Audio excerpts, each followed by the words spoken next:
Doctor साहब, वज़ीर-ए-आज़म इमरान खान साहब 4 रोज़ा दौरे पर चीन पहुंच चुके हैं। अहम शख्सियात से वो मुलाकातें करेंगे और वज़रा कह रहे हैं कि इसके दूरस्थ नताइज भी निकलेंगे। इस दौरे के दूरस्थ नताइज क्या आप देख रहे हैं और ख़ासकर चीन के साथ हमारे ताल्लुकात के हवाले से आप क्या कहेंगे?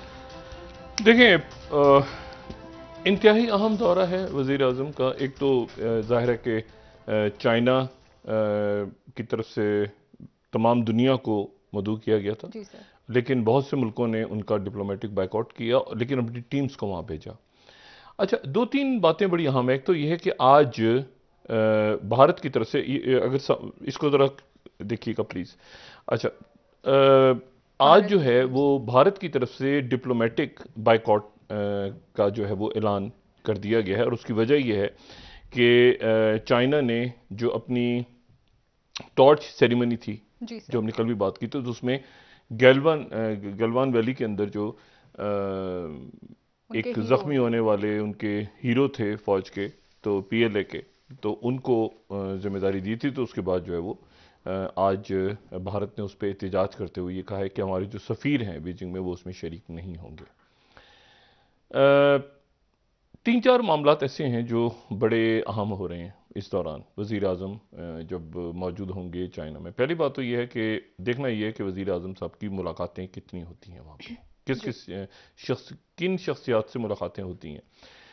क्या प्रेसिडेंट पुतिन से मुलाकात होती है या नहीं। प्रेसिडेंट पुतिन जो है वो किसी वक्त आज रात को पहुँच जाएंगे बीजिंग, और मैंने फॉरेन ऑफिस भी और बाकी जगहों पर भी बात की, और मैंने कहा कि जी अब आपकी ज़िम्मेदारी है बहुत अहम कि इस मरहले पे बायलैटरल मुलाकातें, क्योंकि 4 रोज़ा दौरा है, तो उसमें जितनी बायलैटरल मुलाकातें करवा सकते हैं आप करवाएं, अरेंज करवाएं।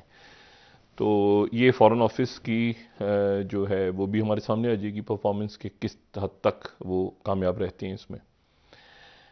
और वज़ीर आज़म साहब जो हैं उनके ज़ाहिर है कि चंद रहनुमाओं में से एक हैं जो कि वहाँ पर स्पीकर्स भी हैं, वज़राए आज़म भी हैं, सदूर भी हैं, मुख्तलिफ वली अहद हैं सऊदी अरेबिया के, यूएई के वली अहद हैं, अहम शख्सियात हैं वहाँ पे। लेकिन ये कि इमरान खान साहब का दौरा जो है, एक तो पाक चाइना के हवाले से जो ताल्लुकात हैं, और फिर उसके अलावा जो बायलेटरल मीटिंग्स होनी है और उसमें सी पैक के हवाले से क्या उनके पास से तहफ़्फ़ुज़ात आती हैं, और क्या ये जो बात चल रही है कि पाकिस्तान उनसे मज़ीद इन्वेस्टमेंट की बात करेगा या मज़ीद कर्ज़े की कोई बात करेगा, तो वो जो मामलात हैं वो किस तरह से फिर पाकिस्तान, क्योंकि इसमें टाइमिंग्स बड़ी इंपॉर्टेंट हैं। टाइमिंग इसलिए इंपॉर्टेंट हैं कि देखें, दो तीन बड़े अहम वाक़यात हुए हैं, और मैं किसी भी एक वाक़े को मैं दूसरे वाक़े से डिस्कनेक्ट होके करके नहीं देखता। मैं सब सारे डॉट्स मिला के फिर आप एक बड़ी पिक्चर जो है उसको आप देखते हैं कि ये इस वक्त क्या है। मतलब मिसाल के तौर पे आईएमएफ की तरफ से पाकिस्तान का जो एक बोर्ड मीटिंग थी, जो कि एक बोर्ड मीटिंग थी, जो कि एक्चुअली कर्जा देना था, तो डिले हुआ, फिर एक बोर्ड मीटिंग, वो बोर्ड मीटिंग हो गई और उन्होंने कर्जा जो है वो पाकिस्तान का जो है वो जारी कर दिया। लेकिन उससे कहीं ज़्यादा अहम वाक़या जिसको हम इस वक्त मिस कर गए हैं पाकिस्तान में, या मुझे नहीं समझ में आ रहा कि उसकी क्या वजह है कि इतनी बड़ी खबर को पाकिस्तान में क्यों अहमियत नहीं दी जा रही, और उसकी टाइमिंग्स को अहमियत क्यों नहीं दी जा रही। और वो खबर ये है कि अमेरिका का जो ट्रेजरी डिपार्टमेंट है, जो कि उनके मामलात सारे अमूर देखता है ख़जाने के और अमेरिका का, उन्होंने अपनी वेबसाइट पे उनसे सवाल पूछा गया। उनकी जो वेबसाइट है उस पर एक सवाल पूछा गया कि फ्रीक्वेंटली आस्क्ड क्वेश्चंस होते हैं ना, तो अगर हम दिखा सकें तो फ्रीक्वेंटली आस्क्ड क्वेश्चंस में एक सवाल उनसे पूछा गया, और सवाल ये था कि क्या अफगानिस्तान के साथ मुख्तलिफ ऑर्गेनाइजेशंस जो हैं वो कैश के ऊपर मामलात कर सकती हैं दुनिया से। तो उनका जो ट्रेजरी डिपार्टमेंट है उसने जवाब दिया कि हाँ, अफगानिस्तान के साथ कैश के मामलात बाहर से रकूम भेजी भी जा सकती हैं बैंकों में, और वहां से बाहर भी आ सकती हैं। ये बहुत बड़ी खबर है। यानी आप इस तरह से समझें कि इस वक्त अमेरिका ने जो पाबंदियां थी, मालियाती पाबंदियां बैंककारी के ऊपर, वो अफगानिस्तान से इस वक्त उठा ली हैं। ठीक है, हमारे यहाँ ये खबर मेरे ख्याल से इसको कोई अहमियत नहीं दी जा रही। क्यों नहीं दी जा रही मुझे इसका इल्म नहीं है, लेकिन मेरे ख्याल में ये खबर जो है ये एक अहम खबर है। और इस खबर को फिर जो है वो अगर हम हमारे पास इस खबर की यकीनन कोई ना कोई स्लाइड्स और होंगी, किसी और को भी हम कोट कर सकें, रॉयटर्स की 16वीं slide, US advise to banks okay to transfer aid money to Afghanistan. ये बड़ी खबर है, ये बड़ी खबर है। ठीक है, और खामा प्रेस क्या खबर दे रहा है, US allows money transfer to Afghanistan, lifted many financial sanctions. Afghanistan के ऊपर से तस्लीम नहीं किया हुकूमत को, सारी पाबंदियां हटा ली हैं। बैंकों से आप पैसा भेज सकते हैं, बैंकों से आप पैसा विड्रॉ कर सकते हैं इस वक्त अफगानिस्तान में। ठीक है, और इसी को फिर तुलू न्यूज भी कह रहा है, फिर रॉयटर्स कह रहा है, फिर बाकी सारी दुनिया में। अच्छा, अब इमरान खान साहब की, तो इसको जरा जहन में रखें कि अफगानिस्तान के ऊपर से मालियाती पाबंदियां हटा ली गई।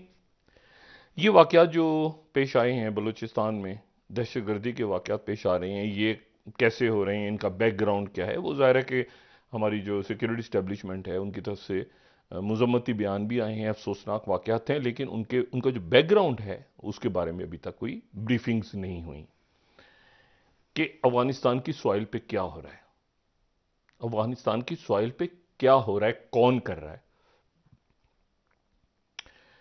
तो और इसके ऊपर वजारत खारजा क्या बात कर रही है, और हमारी जो बाकी मामलात हैं अफगानिस्तान के, ये मतलब ये बलोच जो लिबरल उनकी जो तंजीमें हैं या जो भी, तो उनकी तरफ से ये बड़े हमले हो रहे हैं। तो ये इनके पीछे कौन है, मतलब हम अब ज़रा थोड़ा सा खुल के हमें बात करनी चाहिए इस मौके पे, क्योंकि हमें इत्मीनान में लेना चाहिए लोगों को कि क्या हो रहा है और क्यों हुआ है। ये तो बड़ी शहादतें हुई हैं, बहुत बड़ा वाकया हुआ है, और उसमें एग्जैक्टली। अच्छा, तो एक तो बात ये हो गई कि वहाँ पर अफगानिस्तान के लिए जो अच्छी खबर वहाँ के अवाम के लिए भी, और ये हुआ है नॉर्वे के, जो नॉर्वे में मीटिंग थी उसके बाद उन्होंने, अमेरिका ने खामोशी से पाबंदियाँ वहाँ के बैंकों के ऊपर से उठा ली हैं, जो एक बहुत बड़ा इशू था, बहुत बड़ा मसला। और साथ ही कतर और काबुल के दरमियान डायरेक्ट फ्लाइट्स शुरू हो रही हैं, यानी अब अगर काबुल जाना है तो कतर और काबुल और अमीर कतर की वापसी के बाद अब डायरेक्ट जो लिंक बन रहा है वो बन रहा है, कतर वाया कतर जो है वो स्टार्ट हो रही हैं उनकी फ्लाइट्स दुनिया के साथ। ठीक है, तो वो फ्लाइट्स भी स्टार्ट होने जा रही हैं। दूसरी बात, तो ये लिंक है आपस में, लिंक करते करते फिर पाकिस्तान की सियासत पे आ जाती हैं कुछ देर में, और चाइना के दौरे पे बात करते हैं। तो इंडिया ने बाइकआउट का ऐलान कर दिया, डिप्लोमेटिक बाइकआउट। अच्छा, जो दूसरा मामला है वो यूक्रेन का मामला संगीन से संगीन से संगीन तर होता जा रहा है, और उसमें जो ताज़ा तरीन आज मेरे ख्याल से सबसे अहम खबर है वो ये खबर है कि रजब तैयब उर्दोगान, तुर्की के प्रेसिडेंट जो हैं, वो यूक्रेन पहुंच रहे हैं। ठीक है, और अमेरिका जो है वो, अब तुर्की जो है उसकी एक हिस्ट्री है, एक तारीख है तुर्की की, और वो रशिया के साथ एक तारीख है, उस पर हम बहुत बात कर चुके हैं तफसील के साथ।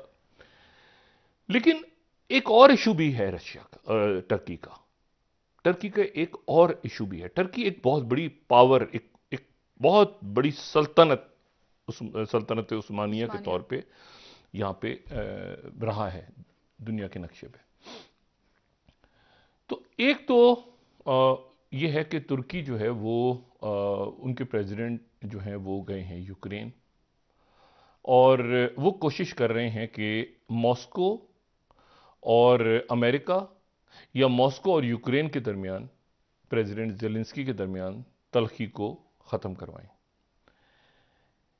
अमेरिका और प्रेसिडेंट पुतिन बहुत ज़्यादा मुल्कों को शामिल नहीं करना चाह रहे। बहुत सारे मुल्क जा तो रहे हैं वहाँ पे, उनके सदूर, कुछ के यूक्रेन जा रहे हैं, कुछ के मॉस्को जा रहे हैं, कुछ के जाएंगे आने वाले दिनों में, कुछ के वज़राए खारजा जा रहे हैं, कुछ के। लेकिन ये बुनियादी तौर पे पुतिन और बाइडेन आमने सामने हैं, और उसके साथ जो है वो देखना ये है कि शी जिनपिंग कहाँ तक साथ खड़े होते हैं रशिया के। माजी में 1960 1969 में जब ये डेथ हुई थी ना स्टालिन की, तो स्टालिन की डेथ के बाद जब खुर्शोफ आए तो खुर्शोफ ने आके कहा कि ये सारा ख़त्म कर दो, ये डी स्टालिनाइज स्टालिन की पॉलिसी ख़त्म कर दो। तो एक साइनो सोवियत स्प्लिट हो गया था, यानी चीन सर जंग जो जीता अमेरिका, जो अफगानिस्तान के सारे मामले में, उसमें बहुत बड़ी वजह यह थी कि चाइना उस वक्त अमेरिका के साइड